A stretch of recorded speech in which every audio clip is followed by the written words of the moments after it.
சுலைமான் நபி அலைஹிஸ்ஸலாத்தினுடைய உம்மா சுலைமான் அலைஹிஸ்ஸலாத்தை பார்த்து சொல்றாங்க, அவங்க காலையில பூரா நிறைய வேலை, நீண்ட விரிந்த விசாலமான ஆட்சியாளர், மக்களை பாதுகாக்கணும், அமானிதம், மிகச்சிறந்த ஆட்சி.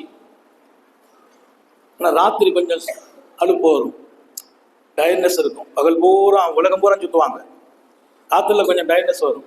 உம்மா சொன்னாங்கண்ணா, மகனே லாத்தனாம் இல்லையா, ராத்திரி பூரா தூங்கி கழிச்சிடாதப்பா, ராத்திரி தூங்கி விடாதே. பகலெல்லாம் மக்கள் பணி செய்ததால், சமூக பணி ஆற்றியதால், அரசியல் பணியில் ஈடுபட்டதால் இரவு நேரத்துல தூங்கி விடாதே.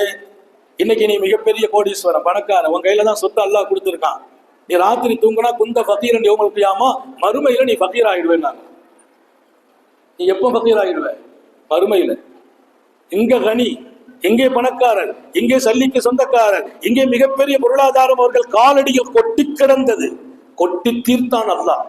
தூங்கிவிட்டால் இரவை ரப்புக்கு முன்னால் நிற்க மறந்தால், நேரம் கொடுக்காவிட்டால் அல்லாஹ்வோடு கியாமத்துல ஃபகீரா போயிடுவேன். அங்க செழிப்பா இருக்கணும். அல்லாஹ் நம்ம எல்லாருக்கும் தௌஃபீக் செய்வானா.